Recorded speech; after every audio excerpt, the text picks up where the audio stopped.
జార్ఖండ్ లో తొలి విడత అసెంబ్లీ ఎన్నికల పోలింగ్ కొనసాగుతుంది. ఉదయం 7 గంటలకు ప్రారంభమైన ఈ పోలింగ్ కు అధికారులు భారీ ఏర్పాట్లు చేశారు. రాష్ట్రంలో మొత్తం 81 అసెంబ్లీ నియోజకవర్గాలు ఉండగా 15 జిల్లాల్లోని 43 అసెంబ్లీ సెగ్మెంట్లకు తొలి విడత పోలింగ్ జరుగుతోంది. ఇందులో 6 సీట్లు ఎస్సీ రిజర్వ్ కాగా 20 సీట్లు ఎస్టీ, 17 సీట్లు జనరల్ ఉన్నాయి.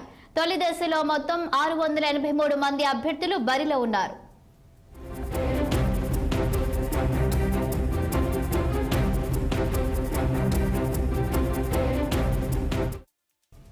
వీరిలో ప్రముఖులతో పాటు మంత్రులు కూడా ఉన్నారు. మొత్తం 15,344 పోలింగ్ కేంద్రాలను ఏర్పాటు చేసింది. మొత్తం 1,37,10,717 మంది ఓటర్లు తమ ఓటు హక్కును వినియోగించుకోనున్నారు. వీరిలో 68,73,455 మంది పురుష ఓటర్లుండగా 68,36,959 మంది మహిళా ఓటర్లు, 303 మంది థర్డ్ జనరల్ ఓటర్లున్నారు. ఇక చివరి విడత పోలింగ్ ఈ నెల 20న జరగనుంది.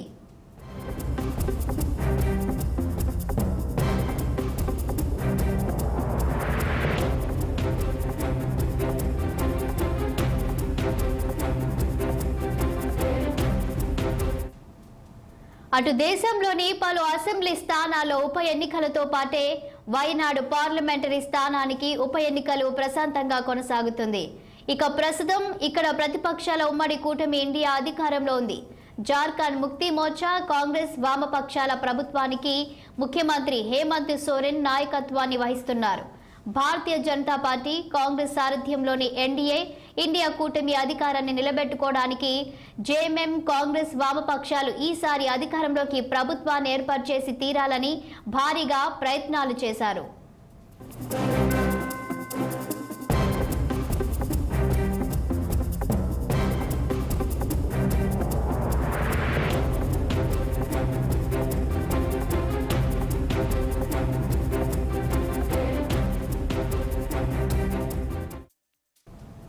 ఇక జార్ఖండ్ లో జరుగుతున్నటువంటి తొలి విడత ఎన్నికల పోలింగ్ కి సంబంధించి పూర్తి వివరాలు మా ప్రతినిధి అశోక్ అందిస్తారు. అశోక్, చెప్పండి, ఇక ఈ రోజు జార్ఖండ్ లో ఎన్నికలు ఏ విధంగా పోలింగ్ కొనసాగుతుంది, పూర్తి డీటెయిల్స్ ఏంటి? సో ఈ రోజు ఉదయం 7 గంటల నుంచి జార్ఖండ్ అసెంబ్లీ ఎన్నికలు కొనసాగుతోంది. జార్ఖండ్ లో తొలి విడతలో భాగంగా 44 స్థానాల్లో ఈ ఎన్నికలు జరుగుతున్నాయి. మొత్తం ఈ నెల 20వ తారీఖు మొత్తం రెండు దఫాలో ఈ ఎలక్షన్స్ ఎన్నికల కమిషన్ నిర్వహిస్తోంది. సో మొత్తం దీనికి సంబంధించిన ఏర్పాటు చేసి ఉదయం నుంచి మందకొడిగా ఎన్నికల ఓటింగ్ నడుస్తూ ఉంది. మొత్తం 81 స్థానాలు ఉన్నాయి జార్ఖండ్ లో. జార్ఖండ్ ప్రభుత్వ ఏర్పాటుకు మ్యాజిక్ ఫిగర్ 44 అవుతుంది. ప్రస్తుతము ఇక్కడ అయితే జార్ఖండ్ ముక్తి మోర్చా, కాంగ్రెస్, వామపక్షాల ప్రభుత్వము ముఖ్యమంత్రిగా హేమంత్ సోరెన్ నాయకత్వం వహిస్తున్నారు. సో మొత్తానికి ఈ రెండు దశల్లో వామపక్ష అయితే జార్ఖండ్ లో కొన్ని సమస్యాత్మక ప్రాంతాలు ఉన్నాయి. నక్సల్ లైట్ ప్రభావిత ప్రాంతాల్లో ఎలక్షన్స్ 20వ తారీఖు నిర్వహిస్తున్నారు. దానికి సంబంధించిన పోలీసు అటు కేంద్ర బృందాలు అయితే భారీ ఎత్తున ఏర్పాటు చేశాయి. నిఘా నీడలో మొత్తం జార్ఖండ్ ఉంది.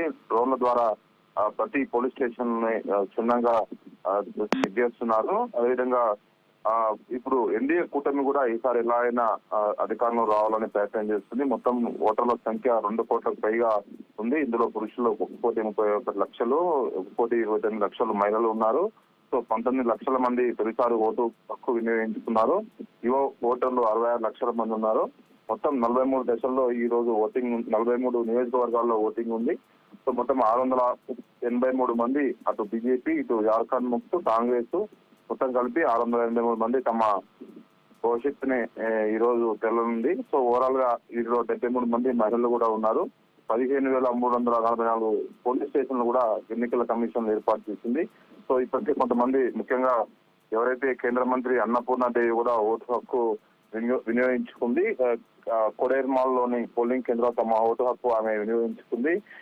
రాంచీలో కూడా కొంతమంది కేంద్ర మంత్రులు తమ ఓటు హక్కు వినియోగించుకున్నారు. సో ప్రతి ఒక్కరూ ఉత్సాహంతో ఓటు వేయాలంటూ ప్రధానమంత్రి నరేంద్ర మోడీ తన ట్వీట్ కూడా చేయడం జరిగింది. సో అందరూ క్యూ లైన్ లో నిల్చొని ఓటు హక్కు వినియోగించుకోవాలంటూ ఆయన కోరారు. సో ఓవరాల్ గా ఉదయం నుంచి కొన్ని రాష్ట్రాల్లో కూడా ఉప ఎన్నికలు కొనసాగుతుంది. వయనాడు స్థానంలో కూడా ఎన్నికలు కొనసాగుతున్నాయి. వయనాడు లోక్సభ స్థానానికి కాంగ్రెస్ తరఫున ప్రియాంక గాంధీ పోటీలో ఉంది. చాలా విస్తృతంగా ప్రచారం చేశారు. గతంలో రాహుల్ గాంధీ గెలిచినప్పటికీ ఆయన 2 స్థానాల్లో గెలిచారు కాబట్టి ఒక స్థానం నుంచి రాజీనామా చేశారు కాబట్టి అది ఖాళీ అయింది. ఇప్పుడు ప్రస్తుతం ప్రియాంక గాంధీ పోటీలో ఉంది కాబట్టి మరి ఎవరు గెలుస్తారో అనేది మాత్రం ఉత్కంఠతో ఉంది. ఈ నెల 23వ తారీఖున ఉంటుంది దీనికి సంబంధించి.